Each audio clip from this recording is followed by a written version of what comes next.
Votre place est en bas, belle maman. Les caves sont chauffées. Vous devriez être reconnaissante. » Ma belle-fille a prononcé ces mots un soir de novembre, devant mon fils, devant mes petits-enfants, devant toute la famille réunie pour le dîner. Elle les a prononcés avec ce sourire qu'elle réservait aux invités, ce sourire poli qui cachait une cruauté que personne d'autre ne semblait voir. Mon fils Grégoire était assis à côté d'elle. Il a baissé les yeux vers son assiette. Il n'a rien dit, pas un mot, pas un regard vers moi. Il a simplement continué à manger comme si sa mère n'existait pas, comme si ses mots étaient parfaitement normaux, parfaitement acceptables. Je m'appelle Madeleine Forestier. J'ai 71 ans. Et ce que je vais vous raconter est l'histoire la plus douloureuse de ma vie, mais aussi la plus libératrice. Aujourd'hui, alors que je vous parle, je suis assise sur mon balcon à Nice. Le soleil se couche sur la Méditerranée. L'air sent le sel et les fleurs. J'ai une tasse de thé à la main et un châle sur les épaules. Je suis en paix. Mais il y a encore 2 ans, je dormais dans une cave. Une vraie cave. 12 mètres carrés sous la maison de mon propre fils. Une maison que j'avais payée. Pour comprendre comment j'en suis arrivée là, il faut que je vous parle de ma vie d'avant.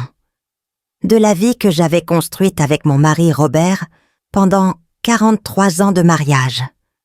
Robert était notaire.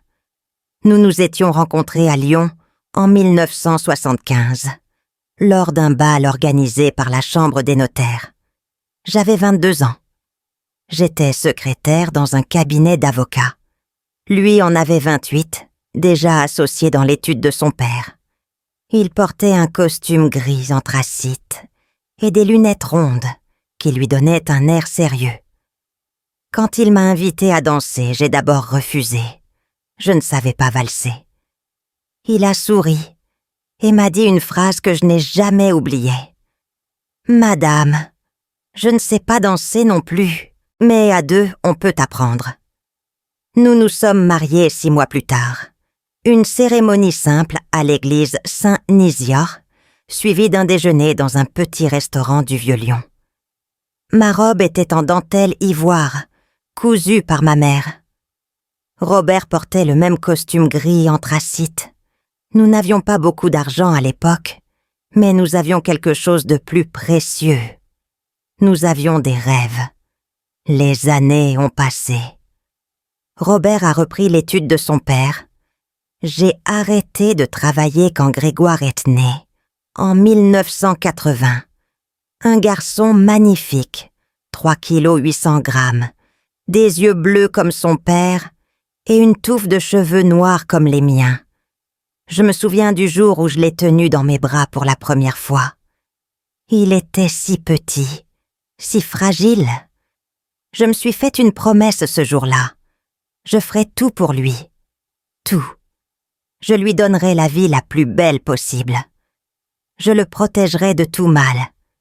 Si seulement j'avais su. Robert travaillait énormément, mais il était présent. Le dimanche, c'était sacré. Nous allions au parc de la Tête d'Or. Grégoire courait après les canards, pendant que Robert et moi marchions main dans la main. Le soir, nous dînions tous les 3 dans la cuisine. Je préparais du poulet rôti, le plat préféré de Grégoire. Robert lisait le journal. Grégoire me racontait ses journées d'école.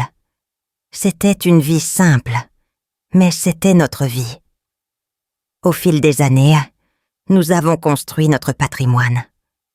Robert avait le sens des affaires. Il investissait prudemment, méthodiquement. D'abord un petit appartement dans le 3e arrondissement, puis un immeuble de rapport dans le 7e, puis un autre dans le 2e, et enfin notre maison de famille en Provence, près de Gordes. Une vieille bâtisse en pierre avec des volets bleus et un jardin rempli de lavande. Grégoire a grandi. Il est devenu un beau jeune homme, intelligent, ambitieux. Il a fait des études de commerce à l'EM Lyon. Robert était fier de lui. Moi aussi. Quand il a obtenu son diplôme, nous avons organisé une grande fête dans la maison de Provence. 50 invités, un orchestre, du champagne. Grégoire portait un costume bleu marine. Il ressemblait tellement à son père au même âge. C'est cette année-là qu'il a rencontré Nathalie. Elle travaillait dans une agence de communication. Grande, mince, des cheveux blonds toujours parfaitement coiffés, des ongles toujours parfaitement manucurés. Elle souriait beaucoup en public. Elle complimentait ma cuisine. Elle m'appelait « belle maman », avec une douceur qui semblait sincère. Grégoire était fou d'elle. « Maman, elle est parfaite », me disait-il. « Tu vas l'adorer. » Je voulais l'adorer. Vraiment. Mais quelque chose me dérangeait. Une intuition peut-être. La façon dont elle regardait notre maison de Provence. La façon dont elle posait des questions sur les finances de Robert. La façon dont ses yeux brillaient quand on parlait d'argent. Robert, lui, ne voyait rien. « Tu es trop méfiante, Madeleine, » me disait-il. « Elle aime notre fils. C'est tout ce qui compte. » Ils se sont mariés en 2010. Un mariage somptueux au château de Bagnoles. 300 invités. Nathalie portait une robe Vera Wang qui avait coûté 15 000 €. Robert avait payé la moitié du mariage. L'autre moitié, c'étaient les parents de Nathalie, des gens charmants, un peu effacés, qui semblaient intimidés par leur propre fille. Les premières années ont été calmes. Grégoire a trouvé un poste dans une grande entreprise de conseil. Nathalie a continué à travailler. Ils ont acheté un appartement dans le 6e arrondissement de Lyon. Nous les voyions tous les dimanches pour le déjeuner. Nathalie apportait toujours une bouteille de vin ou un bouquet de fleurs. Elle m'embrassait sur les 2 joues. Elle disait les bonnes choses au bon moment. Mais je sentais quelque chose de froid derrière son sourire. Quelque chose de calculateur. En 2014, Léa est née, ma première petite fille. Un bébé magnifique aux yeux verts et aux cheveux roux, comme ma propre mère. Quand je l'ai tenue dans mes bras pour la première fois, j'ai pleuré de joie. 3 ans plus tard, Hugo est arrivé. Un petit garçon espiègle, toujours en mouvement, toujours à poser des questions. Ces années-là ont été les plus belles. J'étais grand-mère. Je gardais les enfants le mercredi. Je leur préparais des gâteaux. Je leur racontais des histoires. Léa m'appelait « Mamie câlin » parce que je la serrais toujours très fort dans mes bras. Hugo m'appelait « Mamie gâteau » parce que je lui faisais des madeleines tous les mercredis. Des madeleines, comme mon prénom. Et puis Robert est tombé malade. C'était en 2018. Un cancer du pancréas. Foudroyant. En 6 mois, l'homme que j'avais aimé pendant 43 ans s'est éteint. Je me souviens de notre dernière conversation. Il était à l'hôpital, branché à des machines. Sa main était froide dans la mienne. Il m'a regardé, avec ses yeux bleus fatigués, et il m'a dit d'une voix faible qui m'a brisé le cœur. « Madeleine, promets-moi de prendre soin de toi. Promets-moi de vivre. » J'ai promis. Mais pendant des mois après sa mort, je n'ai pas vraiment vécu. J'ai survécu. Grégoire et Nathalie sont venus à l'enterrement. Nathalie portait une robe noire, très élégante, et des lunettes de soleil, et des lunettes soleil, alors qu'il pleuvait. Elle m'a serrée dans ses bras et m'a dit qu'elle était là pour moi. Mais dès le lendemain de l'enterrement, elle a commencé à poser des questions. Qu'est-ce que Robert avait laissé exactement? Combien valaient les immeubles? Est-ce que j'avais besoin d'aide pour gérer tout ça? J'ai hérité de tout. C'était la volonté de Robert. Environ 2 millions d'euros en tout. Les 3 immeubles de rapport, les placements, la maison de Provence et notre appartement à Lyon, un beau 5 pièces dans le 1er arrondissement, avec vue sur la Saône. J'ai continué à vivre dans cet appartement, seule. Les mercredis avec les enfants me gardaient en vie. Grégoire passait parfois le dimanche, mais de moins en moins souvent. Nathalie trouvait toujours une excuse. Un dîner avec des amis, un voyage d'affaires, une migraine. Et puis, en 2022, tout a basculé. C'était un matin de septembre. Je préparais le petit déjeuner dans ma cuisine. J'ai voulu attraper une tasse sur l'étagère du haut. J'ai perdu l'équilibre. Je suis tombée. Ma hanche a heurté le carrelage avec un bruit sourd. La douleur était insupportable. J'ai réussi à ramper jusqu'au téléphone. J'ai appelé Grégoire. Il est arrivé 1 heure plus tard avec Nathalie. Ils m'ont emmenée aux urgences. Diagnostic, une fracture du col du fémur. Opération. 3 semaines d'hôpital, puis de la rééducation. C'est pendant ma rééducation que Grégoire m'a fait sa proposition. Il est venu me voir un après-midi. Il était seul, sans Nathalie. Il s'est assis à côté de mon lit et il m'a pris la main.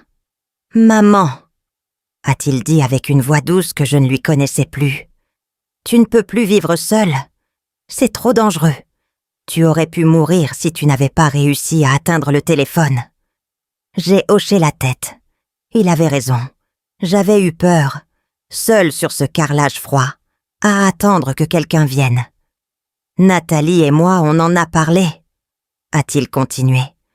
On veut que tu viennes vivre avec nous. On a de la place. Les enfants seraient tellement heureux de t'avoir à la maison. Mon cœur s'est gonflé de joie. Mon fils me voulait près de lui. Après toutes ces années où j'avais senti qu'il s'éloignait, il revenait vers moi. « Vraiment ?» ai-je demandé, les larmes aux yeux. « Tu es sûre que Nathalie est d'accord ?»« Bien sûr, maman. C'est même elle qui a eu l'idée. » Il a serré ma main plus fort. « Mais il y a une chose. Notre maison est trop petite. Il faudrait faire des travaux, agrandir. Et les travaux, ça coûte cher. » J'ai compris immédiatement où il voulait en venir. Mais je n'ai pas voulu voir.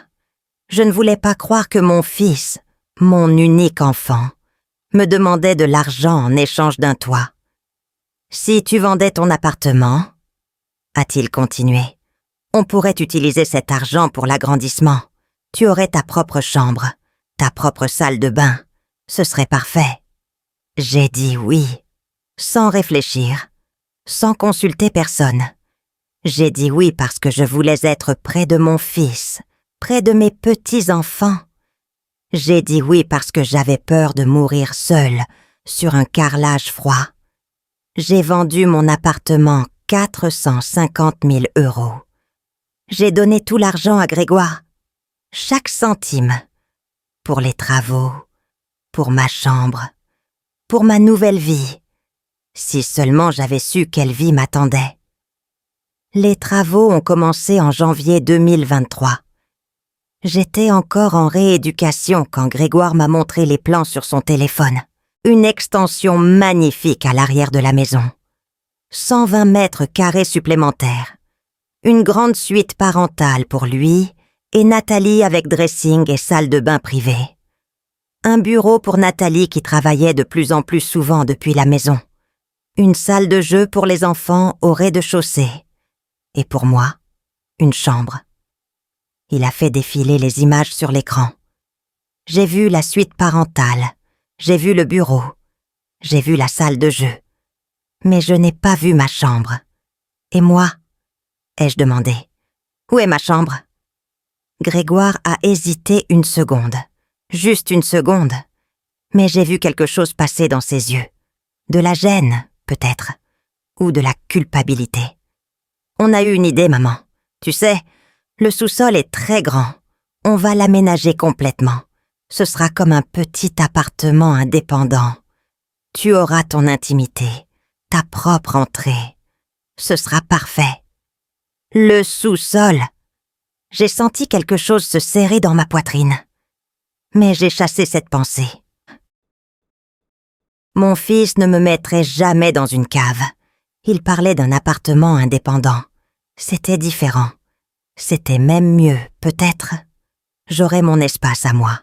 « D'accord, » ai-je dit. « J'ai confiance en toi. » Ces mots. J'ai confiance en toi. Si seulement je pouvais les reprendre. J'ai quitté le centre de rééducation en mars. Ma hanche allait mieux. Je marchais avec une canne, mais je marchais. Grégoire est venu me chercher. Dans la voiture, il m'a expliqué que les travaux n'étaient pas encore terminés. L'extension principale était presque finie. Mais mon appartement au sous-sol avait pris du retard. « C'est temporaire, maman, » a-t-il dit. « Quelques semaines maximum. En attendant, tu vas dormir dans la chambre d'amis. » La chambre d'amis était petite mais correcte. Un lit simple, une commode, une fenêtre qui donnait sur le jardin. J'ai posé ma valise. J'ai regardé autour de moi. Ce n'était pas chez moi, mais c'était un début. Les premières semaines ont été étranges. Je n'avais plus mes repères. Plus mon appartement, plus mes meubles, plus mes souvenirs accrochés au mur. Tout ce que je possédais tenait dans 2 valises et quelques cartons que Grégoire avait stockés dans le garage. « On les ouvrira quand ta chambre sera prête », m'avait-il dit. Nathalie était polie. Distante mais polie. Elle me souriait au petit déjeuner. Elle me demandait si j'avais bien dormi. Elle me proposait du thé. Mais je sentais que ma présence la dérangeait. La façon dont elle soupirait quand je restais trop longtemps dans le salon. La façon dont elle rangeait derrière moi dès que je posais quelque chose quelque part. La façon dont elle regardait sa montre quand je parlais. Les enfants, eux, étaient ma joie. Léa avait 11 ans maintenant. Elle était devenue une petite fille sérieuse, qui aimait lire et dessiner. Hugo avait 8 ans, toujours aussi espiègle, toujours à courir partout, toujours à poser 1000 questions. Le soir, je leur lisais des histoires avant qu'ils s'endorment. C'étaient les seuls moments où je me sentais vraiment utile. 1 mois a passé, puis 2. L'extension était terminée. La suite parentale était magnifique. Le bureau de Nathalie aussi. La salle de jeu des enfants débordait de jouets neufs. Mais mon appartement au sous-sol n'était toujours pas prêt. Il y a eu des problèmes d'humidité, m'a expliqué Grégoire. L'entreprise doit revenir. Ça prend du temps. J'ai attendu, patiemment. Je ne voulais pas être un fardeau. Je ne voulais pas me plaindre. Et puis un soir de mai, Nathalie m'a convoqué dans le salon. Je dis bien convoqué parce que c'est exactement le ton qu'elle a employé. « Belle maman, il faut qu'on parle. » Je me suis assise sur le canapé. Nathalie était debout, les bras croisés. Grégoire était assis dans un fauteuil, le regard fuyant. « Voilà !» a commencé Nathalie. « La chambre d'amis, c'est devenu compliqué. J'ai ma sœur qui vient le mois prochain avec ses enfants. Et puis j'ai des collègues qui passent, parfois. On a besoin de cet espace. » J'ai senti mon cœur se serrer. Mais mon appartement au sous-sol n'est pas encore prêt. Ai-je encore d'une voix que j'espérais calme. Nathalie a échangé un regard avec Grégoire. Un de ces regards qui signifie quelque chose que je n'étais pas censée comprendre. « Justement, » a-t-elle dit, « on a décidé de simplifier. Le sous-sol ne sera pas un appartement complet. Ça coûtait trop cher. Mais on l'a aménagé en chambre. C'est très bien. Il y a un lit, une commode, une petite salle d'eau. Tout ce dont vous avez besoin. Une chambre au sous-sol. Pas un appartement. Une chambre. Vous voulez dire que je vais vivre dans la cave ? » Nathalie a ri.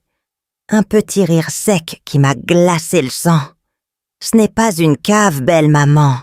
C'est un niveau jardin. Il y a une fenêtre. C'est très lumineux. Et puis, c'est temporaire. Le temps qu'on trouve une meilleure solution. » J'ai regardé Grégoire. mon fils, mon unique enfant, celui que j'avais porté, nourri, élevé, celui à qui j'avais tout donné. « Grégoire » ai-je murmuré. Il n'a pas levé les yeux. « Maman, c'est juste pour quelque temps. Tu verras, c'est bien en bas. C'est calme. Tu seras tranquille. » Tranquille. Dans une cave. Je n'ai pas protesté. Je n'ai pas crié. Je n'ai pas pleuré. J'ai simplement hoché la tête. Et je suis montée faire ma valise. Ma seule valise désormais parce que la plupart de mes affaires étaient toujours dans des cartons au garage. Des cartons qu'on n'avait jamais ouverts. Le sous-sol. Ma nouvelle maison. Grégoire m'a accompagnée en bas. Un escalier étroit menait à une porte en bois. Il l'a ouverte et a allumé la lumière. Une ampoule nue au plafond. Pas de lustre. Pas d'abat-jour. Juste une ampoule. La pièce faisait environ 12 mètres carrés. Les murs étaient en béton peint en blanc. Mais par endroits, la peinture s'écaillait et on voyait des traces d'humidité. Le sol était en carrelage gris, froid sous les pieds. Il y avait un lit simple poussé contre le mur, une commode en bois bon marché, une chaise en plastique et une petite table. Dans un coin, une porte donnait sur ce que Nathalie avait appelé une salle d'eau. J'ai ouvert cette porte. Un lavabo, des toilettes et une douche minuscule. Pas de fenêtre, juste une ventilation qui bourdonnait. Et puis il y avait la fenêtre de la chambre. Nathalie avait dit que c'était lumineux. Elle avait menti. La fenêtre était au ras du sol extérieur. Un soupirail. On voyait les pieds des gens quand ils marchaient dans le jardin. La lumière qui entrait était grise, même en plein jour. « Tu vois, maman » a dit Grégoire avec un enthousiasme forcé. « C'est pas mal. Tu as tout ce qu'il te faut. Et le chauffage fonctionne bien. Tu ne vas pas avoir froid. » J'ai regardé cette pièce, cette cave, et j'ai pensé à mon appartement de Lyon. 5 pièces avec vue sur la Saône. Des moulures au plafond. Un parquet qui craquait sous les pas. Les photos de Robert sur les murs. Mon lit avec les draps en lin que j'avais achetés pour notre voyage en Provence. Ma cuisine où je préparais des madeleines pour mes petits-enfants. J'avais vendu tout ça. 450 000 €. Pour dormir dans un trou. « Merci, Grégoire » ai-je dit d'une voix blanche. « C'est très bien. » Il m'a embrassé sur le front et il est remonté. J'ai entendu ses pas dans l'escalier. Puis la porte s'est refermée et je me suis retrouvée seule, dans le silence, dans cette cave qui sentait l'humidité et la solitude. Je me suis assise sur le lit. Les ressorts ont grincé. Le matelas était dur, inconfortable. J'ai regardé les murs. J'ai regardé le plafond bas. J'ai écouté le bourdonnement de la ventilation. Et j'ai pleuré. J'ai pleuré pour Robert, qui n'était plus là. J'ai pleuré pour mon appartement que je ne reverrai jamais. J'ai pleuré pour mes rêves de vieillesse heureuse auprès de mon fils et de mes petits-enfants. J'ai pleuré pour cette femme de 71 ans qui s'était retrouvée dans une cave parce qu'elle avait fait confiance à son propre enfant. Cette nuit-là, je n'ai presque pas dormi. Le matelas était trop dur, l'air était trop humide. Et surtout, je n'arrivais pas à chasser une pensée de mon esprit. Une pensée terrible, insupportable. Mon fils m'avait mise dans une cave. Mon fils, à qui j'avais tout donné, m'avait mise dans une cave. Les premiers jours dans la cave, j'ai essayé de me convaincre que c'était temporaire, que Grégoire allait trouver une solution, que Nathalie finirait par comprendre que ce n'était pas une façon de traiter une personne âgée. Je me levais le matin, je montais l'escalier étroit avec ma canne et je rejoignais la famille pour le petit déjeuner. Je souriais. Je faisais comme si tout allait bien. Je ne voulais pas être un fardeau. Je ne voulais pas qu'on me reproche de me plaindre. Mais très vite, les règles ont commencé à apparaître. La première est venue au bout d'une semaine. C'était un mardi matin. J'étais assise à la table de la cuisine avec Léa et Hugo. Nous mangions des tartines. Les enfants me racontaient leur journée d'école de la veille. Hugo m'expliquait qu'il avait eu une bonne note en mathématiques. Léa me montrait un dessin qu'elle avait fait en cours d'art plastique. J'étais heureuse. Ces moments avec eux étaient les seuls qui me faisaient oublier ma cave. Nathalie est entrée dans la cuisine. Elle portait son peignoir en soie et ses cheveux étaient encore mouillés de la douche. Elle nous a regardés tous les trois et son visage s'est crispé. « Les enfants, allez vous préparer. Vous allez être en retard. » Léa et Hugo sont partis en courant. Je suis restée assise, ma tasse de café à la main. Nathalie s'est versé un jus d'orange et s'est appuyée contre le comptoir. Elle ne me regardait pas. « Belle maman, il faut qu'on établisse quelques règles. » J'ai posé ma tasse. « Des règles ? » ?»« Oui, pour que la cohabitation se passe bien. » Elle a bu une gorgée de jus d'orange. « Les enfants ont besoin de calme le matin pour se préparer. Votre présence les distrait. À partir de maintenant, je préférerais que vous preniez votre petit déjeuner en bas, dans votre chambre. » J'ai senti quelque chose se serrer dans ma gorge. Mais je les vois à peine. C'est le seul moment où... C'est justement le problème. Nathalie a posé son verre. Vous les voyez, vous leur parlez, et après ils sont excités. Ils n'écoutent plus rien. Hugo a oublié son cartable hier. Léa est partie sans se brosser les dents. Je ne dis pas que c'est votre faute. Mais vous voyez ce que je veux dire. Non, je ne voyais pas. Mais je n'ai rien dit. J'ai simplement hoché la tête. Et je suis redescendue dans ma cave, avec ma tasse de café froid. Ce soir-là, Claudine, l'aide ménagère qui venait 2 fois par semaine, m'a apporté un petit plateau, avec du pain et de la confiture. Elle avait l'air gênée. Madame Nathalie m'a demandé de vous apporter ça, pour demain matin. J'ai pris le plateau, des tartines préparées à l'avance, du café soluble, un pot de confiture bon marché. Je n'avais plus le droit de prendre mon petit déjeuner avec ma famille. Les semaines suivantes, d'autres règles sont apparues, toujours présentées de la même façon, avec ce sourire poli de Nathalie, cette voix douce qui cachait des ordres.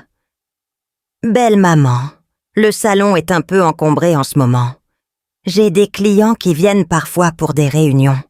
Ce serait mieux si vous restiez dans votre chambre quand j'ai des invités. Belle maman, vos médicaments ont une odeur assez forte. Vous pourriez les garder en bas. Les enfants sont sensibles aux odeurs. Belle maman, la télévision du salon est réservée aux enfants le soir.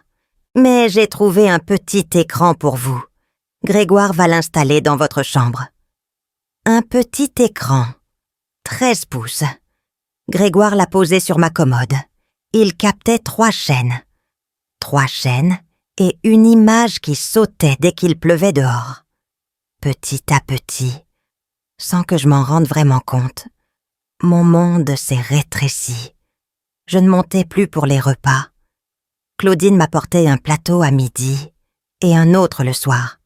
Je mangeais seule, assise sur mon lit, devant mon petit écran qui grésillait.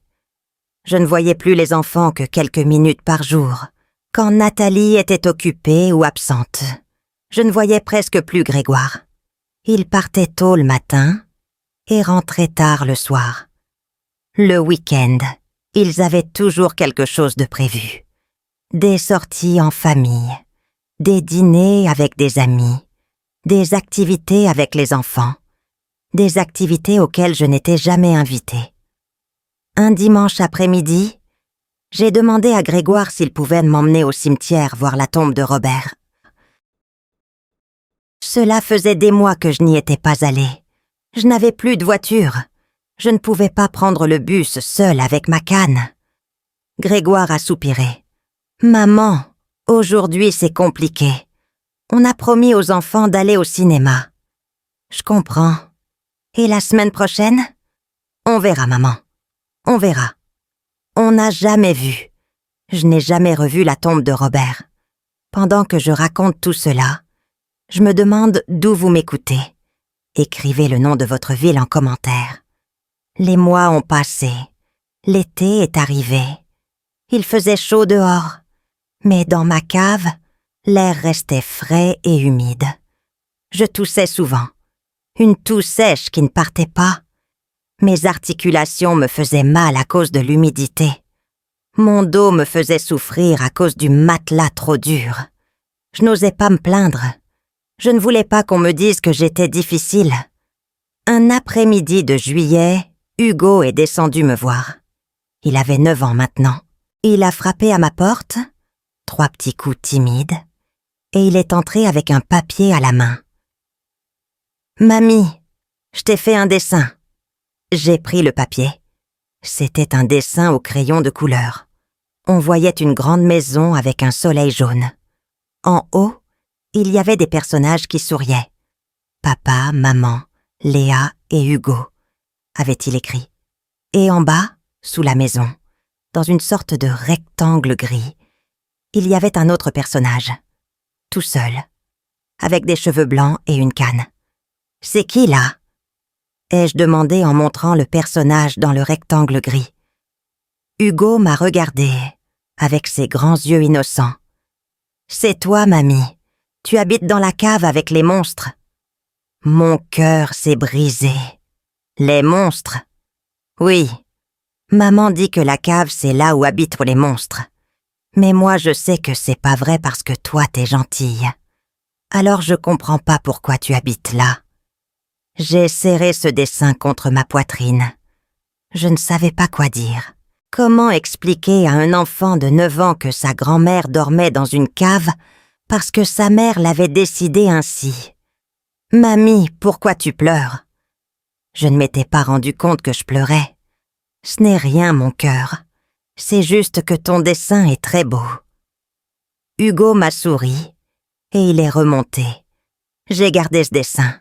Je l'ai plié soigneusement et je l'ai mis sous mon oreiller.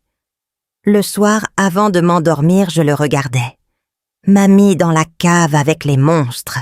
Septembre est arrivé. Puis octobre. Les jours raccourcissaient. Dans ma cave, la lumière grise du soupirail disparaissait vers 16 heures. Je passais mes soirées dans la pénombre, éclairée par une lampe de chevet qui donnait une lumière jaune et triste. Un soir de novembre, je n'arrivais pas à dormir. Il était près de minuit. J'avais soif. Ma bouteille d'eau était vide. J'ai décidé de monter à la cuisine pour la remplir. Je montais rarement le soir. Je ne voulais pas déranger. Mais cette nuit-là, j'avais vraiment soif.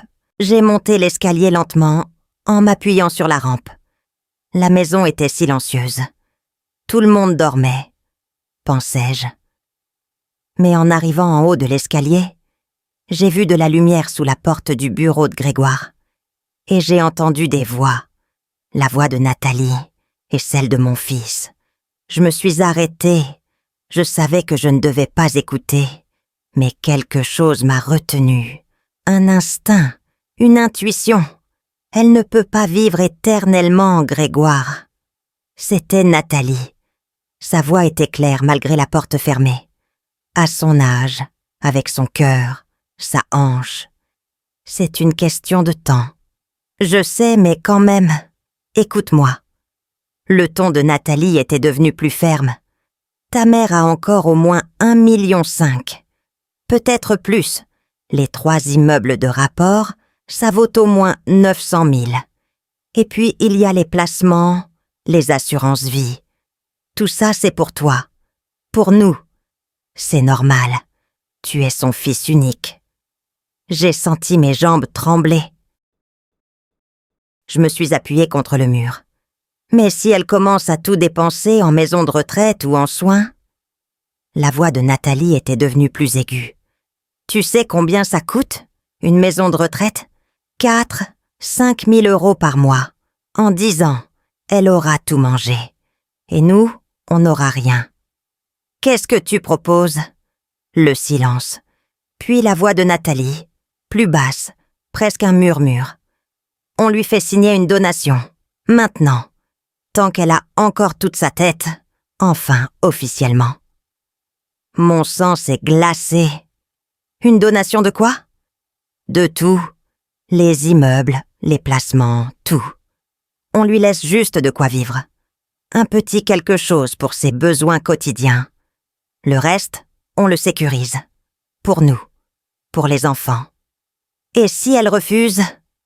Nathalie a ri. Ce petit rire sec que je connaissais si bien. Elle ne refusera pas. Elle ferait n'importe quoi pour toi, Grégoire. C'est ça, le problème avec les mères. Elles donnent tout. Et quand elles n'ont plus rien à donner, elles donnent encore. Un silence. Long. Pesant. Tu as peut-être raison. Mon fils. Mon unique enfant. Celui que j'avais porté pendant 9 mois. Celui que j'avais nourri, soigné, aimé. Il parlait de moi comme d'un problème à résoudre. Comme d'un portefeuille à vider. Je suis redescendue dans ma cave sans faire de bruit. Sans mon verre d'eau. Je me suis assise sur mon lit. Mon cœur battait trop fort. Mes mains tremblaient. Toute ma vie, j'avais cru que l'amour d'une mère était inconditionnel, que mon fils m'aimerait toujours comme je l'aimais, que le lien entre nous était indestructible. Cette nuit-là, dans cette cave humide et sombre, j'ai compris que je m'étais trompée. Mon fils ne m'aimait pas. Il attendait mon héritage. Et sa femme lui avait appris à ne plus me voir comme sa mère, mais comme un obstacle entre lui et mon argent. Je n'ai pas dormi de la nuit. Je suis restée assise sur mon lit, le dessin d'Hugo serré contre mon cœur. M'a mis dans la cave avec les monstres. Mais les monstres n'étaient pas dans la cave. Ils étaient en haut. Ils dormaient dans la suite parentale que j'avais payée. Et ils préparaient ma destruction. Le lendemain matin, quand je me suis réveillée, quelque chose avait changé en moi. Ce n'était pas de la colère. Pas encore. C'était quelque chose de plus froid, de plus profond. Une lucidité que je n'avais jamais ressentie auparavant. Comme si un voile s'était levé devant mes yeux et que je voyais enfin la réalité telle qu'elle était. Je me suis levée lentement. Mon dos me faisait mal après cette nuit sans sommeil. J'ai regardé autour de moi. Les murs en béton, le soupirail qui laissait entrer une lumière grise, le matelas défoncé, la commode bon marché. Et j'ai pensé à une chose très simple, très claire. J'ai payé pour cette maison. J'ai donné 450 000 euros pour vivre dans un trou. Pendant 18 mois, j'avais accepté. J'avais courbé la tête. J'avais dit merci. J'avais fait semblant que tout allait bien pour ne pas déranger, pour ne pas être un fardeau, pour garder l'amour de mon fils. Mais mon fils ne m'aimait pas. Mon fils attendait ma mort. Ce jour-là, pour la première fois depuis des années, j'ai pris une décision pour moi. Pas pour Grégoire, pas pour les enfants, pas pour la paix familiale, pour moi. J'ai sorti mon vieux carnet d'adresses de ma valise. Il était usé, les pages jaunies par le temps. Je l'avais depuis plus de 30 ans. À l'intérieur, il y avait des numéros de téléphone écrits à la main, des adresses, des noms que je n'avais pas prononcés depuis longtemps. J'ai cherché une page en particulier. Maître Henri Bonnard, l'ancien associé de Robert, son ami de toujours, celui qui avait été témoin à notre mariage. Henri avait pris sa retraite 5 ans plus tôt, juste avant la mort de Robert. Je ne l'avais pas revu depuis l'enterrement. Mais je savais qu'il habitait toujours à Lyon. Je savais qu'il pouvait m'aider. J'ai composé son numéro sur mon vieux téléphone portable, celui que Grégoire m'avait donné en me disant que je n'avais pas besoin d'un smartphone à mon âge. 3 sonneries. 4. Puis une voix familière. « Allô? Henri? C'est Madeleine. Madeleine Forestier. » Un silence. Puis sa voix, chaleureuse, surprise. « Madeleine? Mon Dieu, ça fait si longtemps. Comment allez-vous? » Comment j'allais? La question m'a fait sourire. Un sourire amer. « J'ai besoin de vos conseils, Henri. En toute discrétion. Pouvons-nous nous voir? » Il a accepté immédiatement. Nous avons pris rendez-vous pour le lendemain après-midi, dans un café du 6e arrondissement, loin de la maison de Grégoire. Ce soir-là, quand Nathalie m'a demandé si j'avais besoin de quelque chose, j'ai répondu non avec un sourire. Le même sourire qu'elle me faisait depuis des mois. Poli, distant, faux. Le lendemain, j'ai dit que j'avais un rendez-vous médical. Nathalie n'a pas posé de questions. Elle s'en fichait. Elle était juste contente de ne pas avoir à s'occuper de moi pendant quelques heures. J'ai pris un taxi jusqu'au café. Henri m'attendait déjà, assis près de la fenêtre. Il avait vieilli lui aussi. Ses cheveux étaient tout blancs, maintenant, et il portait des lunettes plus épaisses. Mais son regard était toujours aussi vif, aussi intelligent. Il s'est levé pour m'accueillir. Il m'a embrassée sur les 2 joues. « Madeleine, vous avez maigri. Asseyez-vous, racontez-moi. » Je me suis assise, j'ai commandé un thé. Et j'ai tout raconté. Tout. La chute, la proposition de Grégoire, la vente de mon appartement, l'argent que j'avais donné, la cave, les règles de Nathalie, l'isolement progressif, et enfin la conversation que j'avais surprise la nuit précédente. Henri m'a écouté sans m'interrompre. Son visage est devenu de plus en plus grave au fil de mon récit. Quand j'ai eu fini, il a posé sa tasse de café et m'a regardé droit dans les yeux. « Madeleine, ce que vous me décrivez est très grave, pas seulement sur le plan humain, mais aussi sur le plan juridique. Que voulez-vous dire? Vous vivez dans des conditions indignes. Vous êtes isolé de votre famille. On vous empêche de voir vos petits-enfants librement. On vous a pris votre argent sous prétexte de travaux qui devaient vous bénéficier. Et on vous a installé dans une cave. Tout cela pourrait constituer de la maltraitance envers une personne âgée. Maltraitance. Le mot m'a frappé comme une gifle. Je n'avais jamais pensé à ma situation en ces termes. Je pensais que j'étais simplement malchanceuse, que Nathalie était difficile, que Grégoire était faible. Mais maltraitance. Je ne veux pas porter plainte contre mon fils, Henri. Je comprends, mais vous devez vous protéger. Il s'est penché vers moi. Madeleine, l'argent que vous leur avez donné pour les travaux, c'était un don. Juridiquement, il leur appartient maintenant. Vous ne pouvez pas le récupérer. Mon cœur s'est serré, mais votre patrimoine restant vous appartient entièrement. Les 3 immeubles de rapport, les placements, l'assurance vie, tout cela est à vous. Personne ne peut vous forcer à le donner. Ils vont essayer. J'ai entendu Nathalie parler d'une donation. Henri a hoché la tête. Je m'en doutais. C'est classique.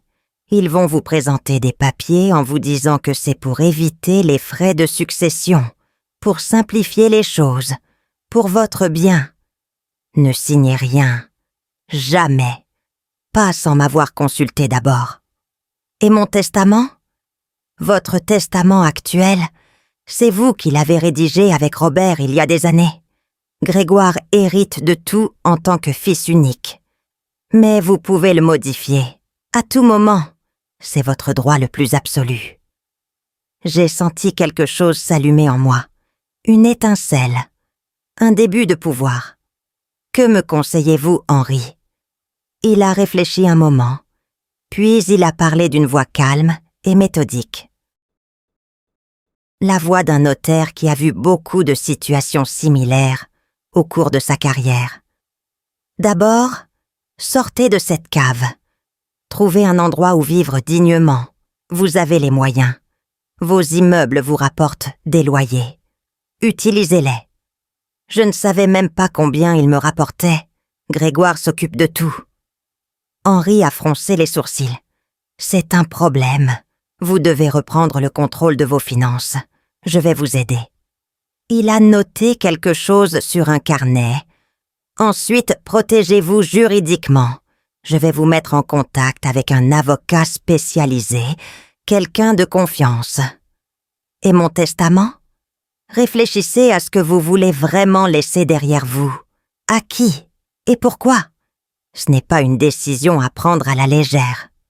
Nous avons parlé pendant 2 heures. Henri m'a expliqué mes droits. Il m'a expliqué les options qui s'offraient à moi. Il m'a donné des noms, des numéros de téléphone. Et surtout, il m'a redonné quelque chose que j'avais perdu depuis longtemps. De l'espoir. En sortant du café, j'ai levé les yeux vers le ciel. Il faisait gris. Il pleuvait légèrement. Mais pour la première fois depuis des mois, je ne me sentais pas écrasée par le monde. Je me sentais vivante. Ce soir-là, quand je suis rentrée, Nathalie m'attendait dans le salon. Elle avait une enveloppe à la main. « Belle maman, comment s'est passé votre rendez-vous médical? »« Très bien. Merci. Tant mieux. » Elle m'a tendu l'enveloppe avec son sourire habituel. « J'ai quelques papiers administratifs pour vous. Rien de compliqué.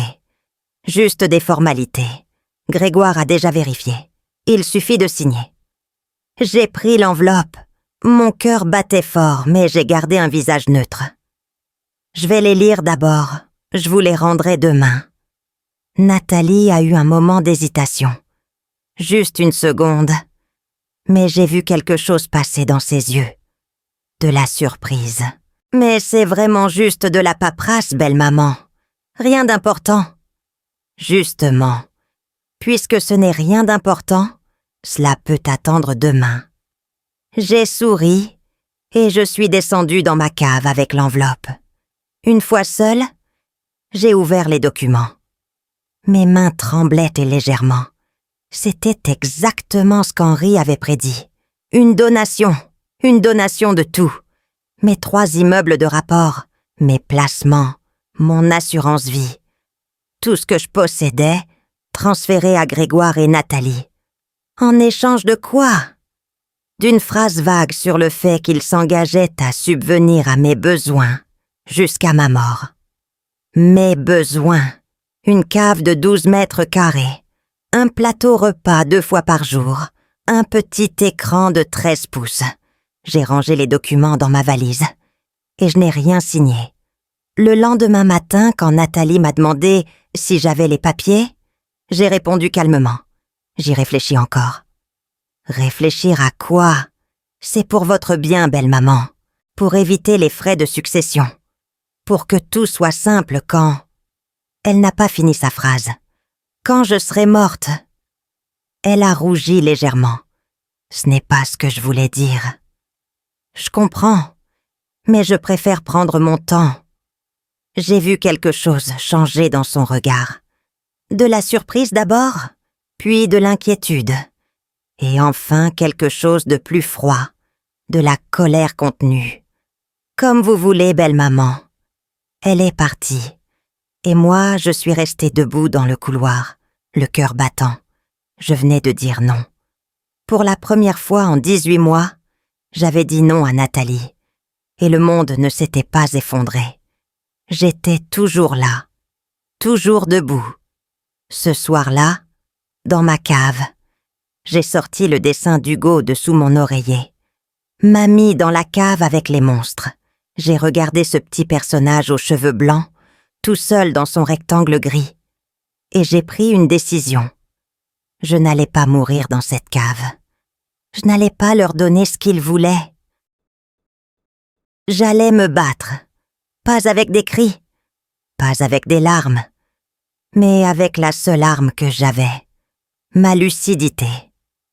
Les jours qui ont suivi mon refus de signer ont été étranges.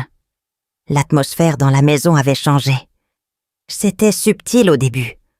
Un regard plus froid de Nathalie quand je montais de ma cave. Un silence pesant quand j'entrais dans une pièce. Des conversations qui s'arrêtaient brusquement à mon approche. Je sentais que quelque chose se préparait, mais je ne savais pas encore quoi. Grégoire est descendu me voir un soir. C'était la première fois qu'il venait dans ma cave depuis des semaines. Il s'est assis sur la chaise en plastique, celle qui était trop basse et qui grinçait à chaque mouvement. Il avait l'air fatigué, ou peut-être gêné. Avec lui, c'était difficile à dire. « Maman, Nathalie m'a dit que tu hésitais pour la donation. » J'étais assise sur mon lit. J'ai posé le livre que je lisais. C'est vrai. Pourquoi? Je l'ai regardé.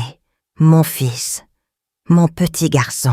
Celui que j'avais bercé pendant des nuits entières, quand il avait des cauchemars.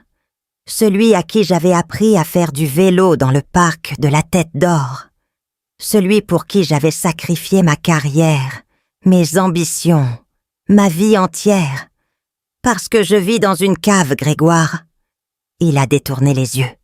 Son regard s'est posé sur le soupirail, sur les murs humides, sur le sol en carrelage froid. C'est temporaire, maman. Tu sais bien. Cela fait 18 mois. Un silence. Long. Pesant. Je voyais qu'il cherchait ses mots, qu'il essayait de trouver quelque chose à dire qui justifierait l'injustifiable. Nathalie dit que tu deviens difficile. Difficile? J'ai senti quelque chose monter en moi. Pas de la colère, de la tristesse. Une tristesse infinie. Parce que je veux lire ce que je signe, parce que je pose des questions. C'est ça, être difficile? Il s'est levé. La chaise a grincé. Il a fait quelques pas vers la porte, puis s'est retourné. Tu sais quoi, maman? Parfois, je ne te comprends plus. Il est parti. J'ai entendu ses pas dans l'escalier. Puis le silence est retombé sur ma cave. Et moi, j'ai compris quelque chose que je refusais d'admettre depuis des mois. Mon fils ne me défendrait jamais. Il avait choisi son camp, et ce n'était pas le mien. Avez-vous déjà vécu quelque chose de similaire? Racontez-moi votre histoire dans les commentaires. J'aimerais vous lire. Une semaine plus tard, Nathalie est passée à l'offensive. Ce matin-là, je suis montée de ma cave vers 9 heures. D'habitude, à 7 heures, la maison était vide. Grégoire était au travail, les enfants à l'école, Nathalie dans son bureau. Mais ce jour-là, il y avait quelqu'un dans le salon, un homme que je ne connaissais pas. Il portait un costume sombre et une cravate bordeaux. Il avait une mallette en cuir posée à côté de lui. Nathalie était là aussi, debout près de la cheminée, les bras croisés. « Belle maman, je vous présente le docteur Vidal. C'est un médecin. Je l'ai fait venir parce que je m'inquiète pour vous. » J'ai senti mon sang se glacer. « Vous vous inquiétez pour moi? » « Oui. » Elle a pris une voix douce, presque maternelle. Une voix que je ne lui connaissais pas. « Ces derniers temps, vous avez des pertes de mémoire. Vous oubliez des choses. Vous vous enfermez dans votre chambre. Vous refusez de participer à la vie de famille. On veut juste s'assurer que tout va bien. » J'ai compris immédiatement. Une évaluation psychiatrique. Si elle pouvait prouver que j'avais des troubles cognitifs, elle pourrait contester mes décisions.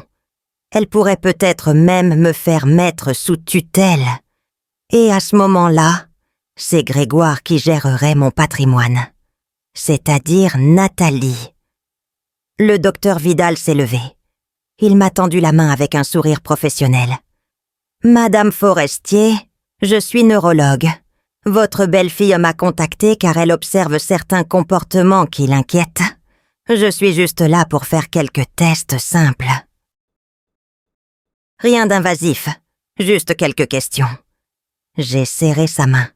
La mienne tremblait légèrement, mais pas de peur, de colère. « Docteur Vidal, Savez-vous où je vis? Il a froncé les sourcils. Pardon? Savez-vous où je vis? Dans cette maison, je veux dire. Il a jeté un regard vers Nathalie. Je suppose que vous avez une chambre ici. Une chambre? Oui. J'ai souri. Voulez-vous la voir? Nathalie a fait un pas en avant. Ce n'est pas nécessaire, belle maman. Le docteur Vidal est très occupé. Au contraire, je pense que c'est tout à fait nécessaire. Je me suis tournée vers le médecin. Suivez-moi, docteur. Je vais vous montrer ma chambre. Il a hésité un instant, puis a hoché la tête. Nous sommes descendus ensemble dans la cave. J'ai ouvert la porte. J'ai allumé l'ampoule nue qui pendait au plafond. Le docteur Vidal est entré. Il a regardé autour de lui. Le lit étroit avec son matelas défoncé. La commode bon marché. La chaise en plastique. Les murs en béton avec leurs traces d'humidité. Le soupirail au ras du sol qui laissait entrer une lumière grise et triste. Et la petite salle d'eau sans fenêtre avec sa ventilation qui bourdonnait. Il n'a rien dit pendant un long moment. Puis il s'est tourné vers moi. « Vous vivez ici? » « Depuis 18 mois. Dans cette cave? Ma belle-fille préfère l'appeler un appartement indépendant au niveau jardin. » Il a hoché lentement la tête. J'ai vu son expression changer. Le sourire professionnel avait disparu. Il y avait quelque chose d'autre maintenant dans son regard. De l'inquiétude, oui, mais pas pour ma santé mentale, pour ma situation. Nous sommes remontés dans le salon. Nathalie nous attendait. Elle souriait toujours, mais je voyais qu'elle était tendue. « Alors, docteur, vous avez pu voir la chambre de belle-maman » Le docteur Vidal l'a regardé. Un long regard froid. « J'ai vu, oui. Et vous pensez qu'elle a besoin d'un suivi » Le médecin a ramassé sa mallette. Il l'a ouverte, en a sorti un carnet, a griffonné quelques notes, puis l'a refermée. « Madame, je n'ai rien à signaler concernant les capacités cognitives de Madame Forestier. J'ai pu échanger quelques mots avec elle. Elle est parfaitement lucide, parfaitement cohérente, parfaitement orientée dans le temps et dans l'espace. » Nathalie a pâli. « Mais ces pertes de mémoire... » « Je n'ai constaté aucune perte de mémoire. » Il a marqué une pause. « En revanche, ses conditions de vie sont préoccupantes. » « Préoccupantes ? Madame Forestier vit dans une cave humide, mal éclairée, mal ventilée. À son âge, avec ses antécédents médicaux, c'est un environnement qui peut avoir des conséquences graves sur sa santé physique. » Nathalie a ouvert la bouche, mais aucun son n'est sorti. « Je vous remercie de m'avoir fait venir, madame. Mais si vous voulez mon avis professionnel, ce n'est pas votre belle-mère qui a besoin d'aide. C'est sa situation de logement qui doit changer. » Il m'a salué d'un signe de tête, a serré ma main une dernière fois, et il est parti. J'ai entendu la porte d'entrée se refermer, puis le bruit de sa voiture qui démarrait. Nathalie était restée immobile au milieu du salon. Son visage était devenu blanc, puis rouge, puis blanc à nouveau. Ses mains tremblaient légèrement. « Vous m'avez humiliée, » a-t-elle murmuré. Je lui ai montré la vérité. « La vérité ?»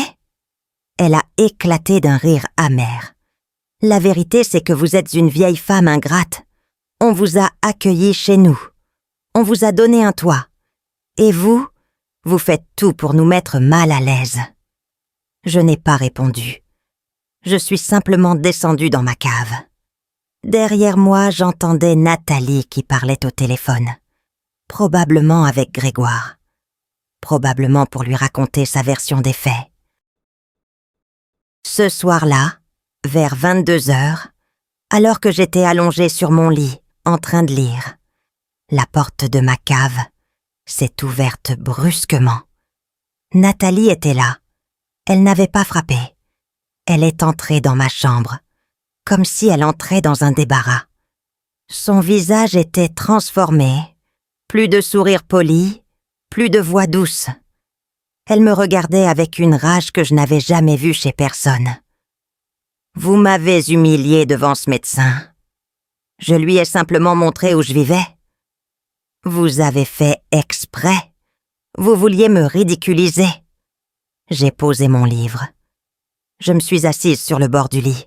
« Nathalie, c'est vous qui avez fait venir ce médecin. C'est vous qui espériez qu'il me déclare sénile. Ce n'est pas ma faute si votre plan a échoué. » Elle a fait un pas vers moi. Ses yeux brillaient d'une colère froide. « Écoutez-moi bien, vieille femme. Vous allez signer ces papiers. Vous allez nous donner ce qui nous revient. Et vous allez arrêter de jouer les martyrs. Ce qui vous revient, rien ne vous revient, Nathalie. Cet argent est à moi. Ces immeubles sont à moi. Et je déciderai moi-même ce que j'en fais. » Elle s'est approchée encore. Elle était tout près de moi maintenant. Je pouvais sentir son parfum. Un parfum cher que mon argent avait probablement payé. « Vous ne comprenez pas, n'est-ce pas? Vous êtes seule. Vous êtes vieille. Vous n'avez personne. Si vous ne coopérez pas, on peut rendre votre vie très, très difficile. » Plus difficile qu'une cave? Bien plus difficile. Elle m'a regardé encore quelques secondes. Puis elle s'est retournée, et elle est partie en claquant la porte. Je suis restée assise sur mon lit. Mon cœur battait fort. Mes mains tremblaient. Mais ce n'était pas de la peur. C'était de l'adrénaline. Pour la première fois depuis des mois, je me sentais vivante. Je me battais. Les jours suivants ont été les plus difficiles. Nathalie avait décidé de me punir pour mon insolence. Les plateaux repas sont devenus plus maigres. Du pain, du fromage. Parfois une soupe froide. Claudine, l'aide ménagère, ne descendait plus me voir. Quand je montais, les portes se fermaient devant moi. Les enfants avaient interdiction de venir dans ma cave. Je n'ai plus vu Hugo ni Léa pendant 2 semaines. Un soir, j'ai entendu Hugo pleurer en haut de l'escalier. Mais pourquoi je peux pas voir mamie? Parce que mamie est fatiguée. Elle a besoin de repos. Mais elle est toujours fatiguée maintenant. Hugo, arrête de discuter et va dans ta chambre. J'ai serré le dessin d'Hugo contre mon cœur. Mamie dans la cave avec les monstres. Les monstres m'avaient séparé de mes petits-enfants. Cette nuit-là, j'ai touché le fond. Allongée dans le noir, j'ai pensé à Robert, à notre vie ensemble, à tout ce que nous avions construit, et j'ai pleuré. Des larmes silencieuses qui coulaient sur mes joues et mouillaient mon oreiller. J'étais seule, vraiment seule. Mon fils m'avait abandonnée. Ma belle-fille me haïssait. Mes petits-enfants m'étaient interdits. Et je vivais dans une cave comme un animal qu'on cache. J'ai pensé à abandonner, à signer ces papiers, à leur donner ce qu'ils voulaient. Au moins, ils me laisseraient tranquille. Au moins, je pourrais peut-être revoir les enfants. Mais alors, une image m'est venue. Le visage de Robert, son sourire, et sa voix dans ma mémoire, qui me disait ce qu'il m'avait dit le jour de notre mariage. « Madeleine, promets-moi de ne jamais laisser personne te faire du mal. Promets-moi de toujours te battre. » J'avais promis. Le lendemain matin, j'ai appelé Henri Bonnard. « Henri, je veux modifier mon testament et je veux partir d'ici. Maintenant. » Il y a eu un silence au bout du fil, puis sa voix, calme et rassurante. « J'attendais votre appel, Madeleine. Venez me voir cet après-midi. On va tout organiser. » J'ai raccroché. J'ai regardé ma cave une dernière fois. Les murs humides, le soupirail gris, le lit défoncé. Bientôt je serai libre. Bientôt, il comprendrait qu'on ne traite pas une mère comme un déchet. Bientôt la justice serait rendue. Pas par la colère, Pas par la vengeance, mais par la vérité. Henri a tout organisé en 48 heures. Il connaissait des gens. Il savait comment faire les choses rapidement et discrètement. Quand je lui ai expliqué ma situation, il n'a pas perdu de temps en paroles inutiles. Il a agi. D'abord, il m'a aidé à reprendre le contrôle de mes finances. Pendant des mois, Grégoire avait géré mes immeubles, mes loyers, mes placements. Je ne savais même pas combien d'argent j'avais exactement. Henri a passé quelques coups de téléphone. Il a découvert que mes 3 immeubles de rapport me rapportaient près de 4 000 € par mois de loyer. 4 000 € que Grégoire versait sur un compte dont je n'avais jamais vu les relevés. Ensuite, Henri m'a trouvé un appartement, un 2 pièces lumineux à Nice, dans le quartier du port. Vue sur la mer, balcon ensoleillé, 50 mètres carrés de liberté. Le loyer était de 1 200 € par mois. Je pouvais me le permettre largement. Enfin, nous avons travaillé sur mon testament. Henri m'a posé beaucoup de questions. À qui voulais-je laisser mon patrimoine? Pourquoi? Dans quelles conditions? Je lui ai dit tout ce que j'avais sur le cœur. La cave, les humiliations, la conversation que j'avais surprise, le médecin qu'on avait fait venir pour me faire passer pour folle, et surtout, mes petits-enfants, Léa et Hugo, les seules personnes de cette famille qui m'avaient aimé sincèrement. Le Nouveau Testament a été rédigé en une journée. Henri l'a fait relire par un confrère. Tout était en ordre. Légal, inattaquable. Le jour de mon départ est arrivé. C'était un mardi de mars. Il faisait beau. Le printemps commençait à poindre. J'ai préparé ma valise dans ma cave. Une seule valise. Je n'avais presque plus rien. La plupart de mes affaires étaient toujours dans des cartons au garage. Des cartons qu'on n'avait jamais ouverts en 18 mois. J'ai monté l'escalier une dernière fois. Lentement, en m'appuyant sur ma canne. Chaque marche était un pas vers la liberté. En haut, toute la famille était là. Grégoire était assis dans le canapé, l'air préoccupé. Nathalie était debout près de la fenêtre, les bras croisés. Les enfants étaient là aussi. Léa lisait un livre. Hugo jouait avec une figurine. Quand ils m'ont vu avec ma valise, le silence s'est installé. « Maman !» a dit Grégoire en se levant. « Qu'est-ce que tu fais ?»« Je pars, Grégoire. » Nathalie s'est retournée brusquement. « Partir ? Pour aller où ? » ?»« Chez moi. »« Mais tu n'as plus d'appartement. Tu l'as vendu. » J'ai souri. Un vrai sourire, le premier depuis des mois. J'en ai un nouveau, payé avec mon argent, celui que je n'ai pas donné. Le visage de Nathalie s'est décomposé. J'ai vu la surprise d'abord, puis l'incompréhension, puis la colère. Comment ça, un nouvel appartement? Là. Avec quel argent? Avec les loyers de mes immeubles, ceux que vous pensiez que j'avais oubliés. Grégoire a fait un pas vers moi. « Maman, attends, on peut discuter. Si tu n'es pas bien dans la cave, on peut trouver une autre solution. » Il est trop tard pour les solutions, Grégoire. J'ai posé ma valise. Je me suis tournée vers Léa et Hugo. Ils me regardaient avec de grands yeux inquiets. Hugo serrait sa figurine contre lui.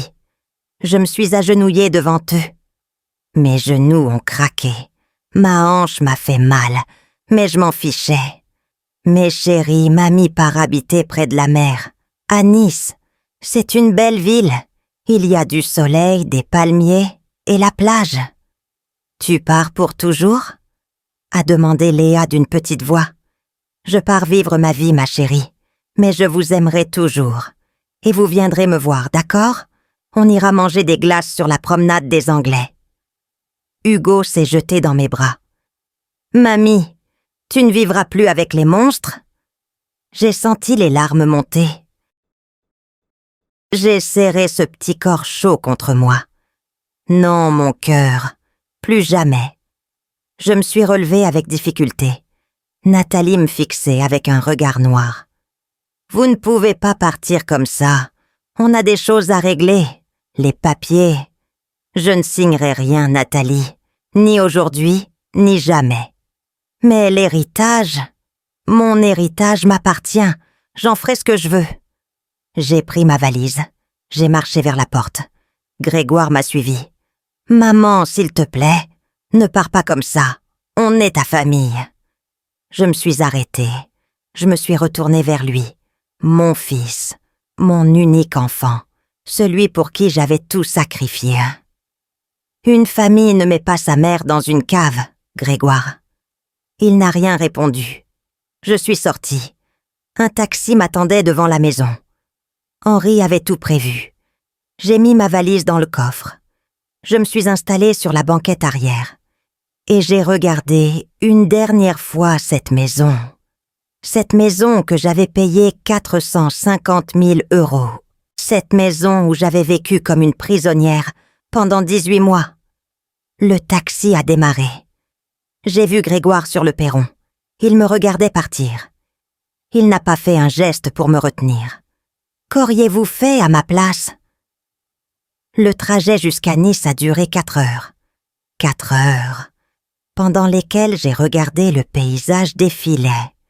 Lyon, puis la vallée du Rhône, puis la Provence, puis enfin la Côte d'Azur. Le ciel devenait plus bleu à mesure que je descendais vers le sud. L'air devenait plus doux. Quand le taxi s'est arrêté devant mon nouvel immeuble, j'ai senti quelque chose se dénouer dans ma poitrine. Je suis descendue. J'ai levé les yeux vers le ciel. Il était d'un bleu profond, sans nuages. Je sentais l'odeur de la mer. J'entendais les mouettes. L'appartement était au 3e étage. 2 pièces lumineuses avec un balcon qui donnait sur le port. Les murs étaient blancs. Le parquet était clair. Il y avait de grandes fenêtres partout. De la lumière. De la vraie lumière. Pas la lumière grise d'un soupirail. Je suis sortie sur le balcon. La mer était là, devant moi, bleue et brillante sous le soleil. Des bateaux se balançaient doucement dans le port. Des gens marchaient sur le quai. La vie continuait. Et moi, j'étais vivante. J'ai respiré profondément. L'air sentait le sel et les fleurs. J'ai fermé les yeux et j'ai pensé à Robert. J'ai tenu ma promesse, mon amour. Je me suis battue. Les mois qui ont suivi ont été les plus beaux de ma vie, depuis la mort de Robert. Je me réveillais chaque matin avec le soleil. Je prenais mon petit déjeuner sur le balcon. Je marchais sur la promenade des Anglais. Je lisais dans les jardins. Je mangeais dans de petits restaurants. Je respirais. Grégoire m'appelait parfois. Des appels froids, calculés. « Maman, tu ne réponds plus à nos messages. » Je vis ma vie, Grégoire. Et les papiers? Quels papiers? La donation, maman, pour les frais de succession. Il n'y aura pas de donation. Un silence, puis sa voix, agacée. Maman, tu n'es pas raisonnable. Au contraire, je suis très raisonnable. Nathalie a essayé aussi. Des messages mielleux. Belle maman, les enfants vous réclament. Revenez nous voir. Je n'ai pas répondu. Je savais que ce n'étaient pas les enfants qui me réclamaient. C'était mon argent. Et puis, un jour je suis tombée, hein. C'était un matin d'octobre, 6 mois après mon installation à Nice. Je préparais mon thé dans la cuisine, quand j'ai senti une douleur fulgurante dans la poitrine. Une douleur qui m'a coupé le souffle, qui m'a fait tomber à genoux sur le carrelage. J'ai réussi à attraper mon téléphone sur le comptoir et à appeler les secours avant de perdre connaissance. Je me suis réveillée à l'hôpital 3 jours plus tard. Une crise cardiaque, m'ont dit les médecins. Pas mortelle, mais sérieuse. Mon cœur était fatigué, usé par les années, par le stress, par la douleur. Ils m'ont gardé 2 semaines en observation. Puis ils m'ont laissé rentrer chez moi avec une liste de médicaments longue comme le bras et des conseils de prudence. Pendant mon séjour à l'hôpital, j'ai eu le temps de réfléchir à ma vie, à ma mort qui approchait, à ce que je voulais laisser derrière moi. J'ai appelé Henri Bonnard depuis ma chambre d'hôpital, les tubes encore plantés dans mon bras, et je lui ai dit d'une voix faible mais déterminée que je voulais finaliser mon testament, exactement comme nous en avions discuté, sans rien changer, sans faiblir. Il m'a écouté en silence, puis il m'a simplement répondu qu'il s'occupait de tout et que je n'avais plus à m'inquiéter de rien. Les mois suivants, j'ai vécu doucement. Je ne pouvais plus marcher aussi longtemps qu'avant. Je me fatiguais vite, mais j'étais en paix. J'avais une aide-soignante qui venait tous les jours, une femme merveilleuse qui s'appelait Claudine Mercier. Elle avait 55 ans, des cheveux gris coupés courts et un sourire qui illuminait la pièce chaque fois qu'elle entrait.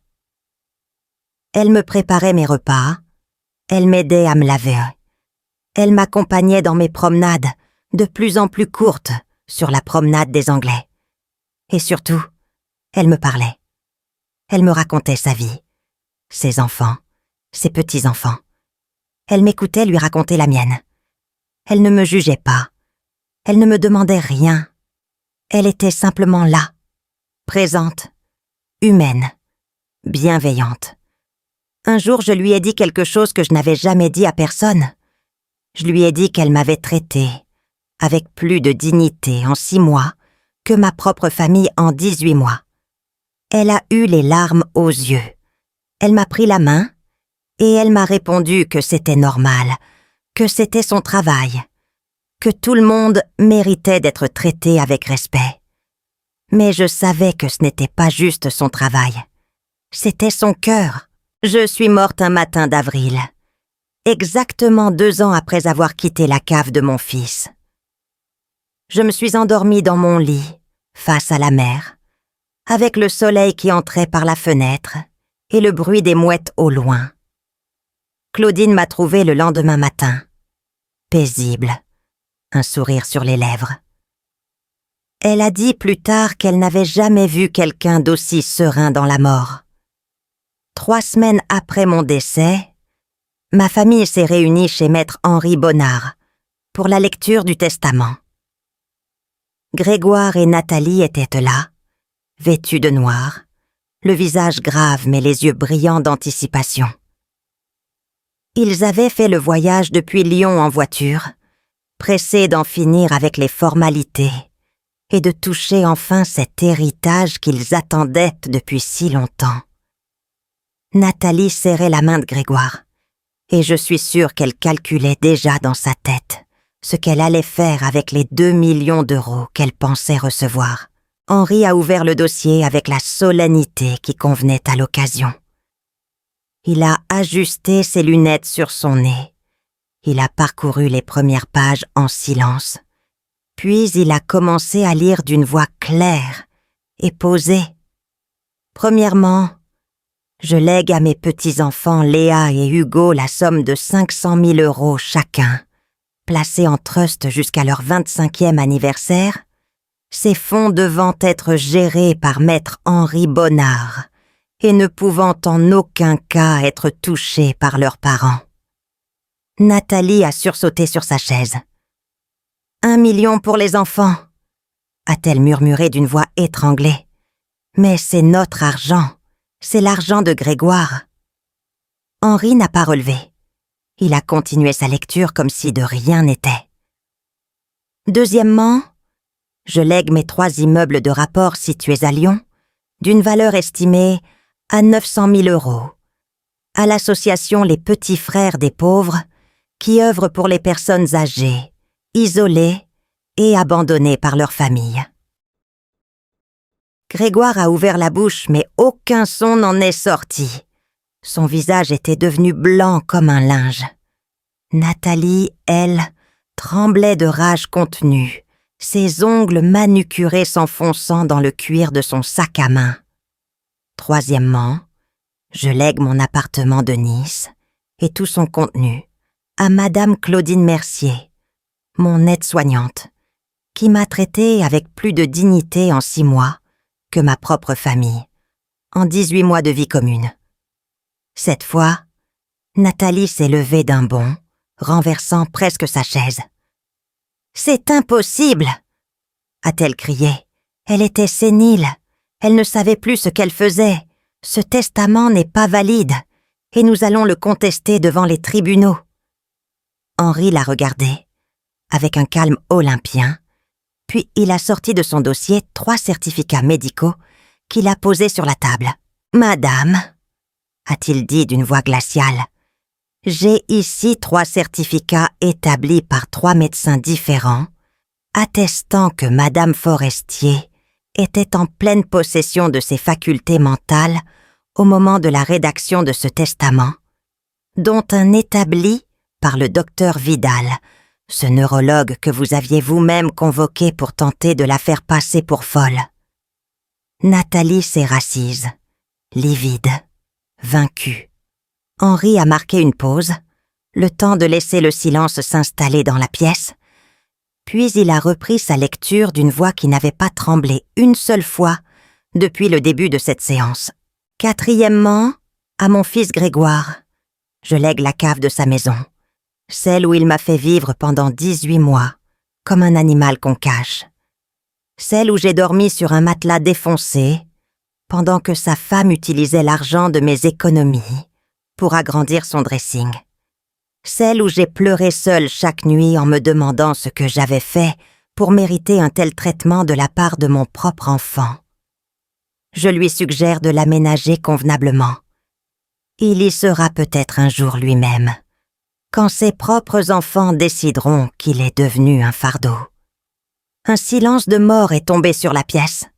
Grégoire avait le visage décomposé, les yeux fixes, comme un homme qui vient de recevoir un coup de poing en pleine figure et qui ne comprend pas encore ce qui lui arrive.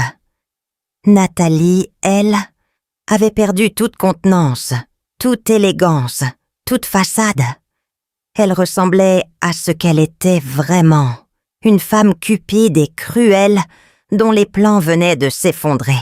Et cinquièmement, a continué Henri, je laisse cette lettre que je demande à être lue à voix haute, en présence de toutes les personnes concernées. Il a déplié une feuille de papier que j'avais écrite de ma propre main, quelques semaines avant ma mort, assise sur mon balcon face à la mer, avec le soleil qui réchauffait mes vieux os, et le bruit des vagues qui me donnait le courage de mettre des mots sur ma douleur. « Mon fils », a commencé Henri, et sa voix avait pris une gravité nouvelle, comme s'il comprenait l'importance de chaque mot qu'il prononçait. « Quand tu liras cette lettre, je serai parti, et tu te demanderas pourquoi. Pourquoi ta mère, qui t'a tout donné, qui a sacrifié sa vie entière pour toi, qui t'a aimé plus que tout au monde, ne t'a rien laissé. La réponse est simple, mon fils. Tu m'as mise dans une cave. Pas métaphoriquement, pas symboliquement, littéralement. Une cave de 12 mètres carrés, humide et sombre, au sous-sol de la maison que j'avais payée avec l'argent de la vente de mon appartement. Pendant 18 mois, j'ai dormi sous ta maison comme un secret honteux qu'on cache aux visiteurs. Pendant 18 mois, j'ai mangé seul des plateaux repas que ton aide ménagère me descendait comme on nourrit un chien dans son chenil. Pendant 18 mois, j'ai regardé les pieds des gens passer devant mon soupirail en me demandant comment j'en étais arrivé là. J'ai entendu vos conversations, Grégoire. Je sais ce que vous prépariez, toi et ta femme. La donation, la tutelle. Vous parliez de moi comme d'un problème à résoudre, comme d'un obstacle entre vous et mon argent. Vous attendiez ma mort comme on attend un héritage. Vous comptiez les jours, les mois, les années qu'il me restait à vivre. Vous calculiez ce que vous pourriez acheter avec mes immeubles, avec mes placements, avec tout ce que ton père et moi avions construit pendant 40 ans de travail et de sacrifice. Mais voici ce que tu n'as pas compris, mon fils. J'étais ta mère. Pas ton portefeuille, pas ta banque, pas une vieille femme encombrante dont il fallait se débarrasser en attendant qu'elle meure. J'étais la femme qui t'a porté pendant 9 mois, qui t'a nourri, qui t'a veillé quand tu étais malade, qui t'a consolé quand tu avais des chagrins d'enfant, qui a travaillé pour payer tes études, qui a tout sacrifié pour que tu aies la meilleure vie possible. J'ai aimé les moments où tu étais encore mon petit garçon, celui qui courait après les canards au parc de la Tête d'Or, celui qui me faisait des dessins pour la fête des mères, celui qui me serrait dans ses bras en me disant qu'il m'aimait, celui qui me demandait de lui raconter des histoires avant de s'endormir. Cet enfant-là, je l'ai aimé de tout mon cœur, de toute mon âme, de tout mon être, l'homme que tu es devenu. Je ne le reconnais pas. Cet homme qui laisse sa femme humilier sa mère. Cet homme qui détourne le regard quand on lui demande de l'aide. Cet homme qui parle d'argent et d'héritage pendant que sa mère dort dans une cave. Cet homme-là n'est pas mon fils. C'est un étranger. Tes enfants recevront ce qu'ils méritent. Léa et Hugo sont les seules personnes de cette famille qui m'ont aimé sincèrement, sans calcul, sans arrière-pensée. Hugo descendait me voir en cachette pour me montrer ses dessins. Léa me souriait quand personne ne regardait. Ils sont innocents dans tout cela, et je refuse qu'ils perdent pour les fautes de leurs parents. L'argent que je leur laisse est protégé de vous. Vous ne pourrez pas y toucher. Et peut-être qu'un jour, quand ils seront grands, quand ils liront cette lettre, ils comprendront. Peut-être qu'ils feront mieux que leur père. Peut-être qu'ils apprendront que l'amour ne se mesure pas en euros, que la famille ne se traite pas comme un investissement, que les parents méritent le respect, même quand ils deviennent vieux et fragiles. Je ne te souhaite pas de mal, Grégoire. Malgré tout ce que tu m'as fait, je suis incapable de te haïr. Tu es mon fils. Tu seras toujours mon fils. Mais je ne te donne rien, parce qu'on ne récompense pas ceux qui nous ont traités comme des fardeaux, parce qu'on ne récompense pas ceux qui ont attendu notre mort avec impatience, parce qu'on ne récompense pas ceux qui nous ont mis dans une cave. La vie finit toujours par rendre ce qu'on lui donne. Tu m'as donné une cave. Je te la rends. Ta mère, Madeleine. Henri a replié la lettre et l'a posée sur la table. Le silence dans la pièce était absolu. Grégoire pleurait. Des larmes silencieuses qui coulaient sur ses joues sans qu'il fasse le moindre geste pour les essuyer. Nathalie, elle, était figée comme une statue, le visage défait, incapable de prononcer un seul mot. Ils ont essayé de contester le testament, bien sûr. Ils ont engagé des avocats, déposé des recours, multiplié les procédures. Ils ont perdu. 3 fois. Les frais d'avocat ont englouti ce qui leur restait d'économie. Ils ont dû vendre la maison, cette maison que j'avais payée, pour rembourser leurs dettes. Nathalie a quitté Grégoire 2 ans plus tard, emportant la moitié de ce qui restait. Hugo et Léa ont reçu leur héritage à 25 ans, comme je l'avais voulu. Léa est devenue avocate spécialisée dans la défense des personnes âgées maltraitées. Hugo a créé une fondation pour les seniors isolés. Dans le bureau de Léa, il y a un cadre avec un vieux dessin d'enfant. On y voit une mamie souriante dans un rectangle gris. En dessous, une légende écrite au crayon de couleur par une main d'enfant. Mamie et les monstres. Et à côté, une photo de moi, souriante, sur la promenade des Anglais, le soleil dans les cheveux et la mer derrière moi. Merci de m'avoir écouté jusqu'au bout. Si cette histoire a touché votre cœur, abonnez-vous et activez la cloche pour entendre d'autres femmes qui ont transformé la douleur en sagesse. Chaque jour, une femme, une leçon de vie. Partagez cette histoire avec quelqu'un que vous aimez. Parfois, une histoire change toute une journée. Que Dieu vous bénisse et à très bientôt.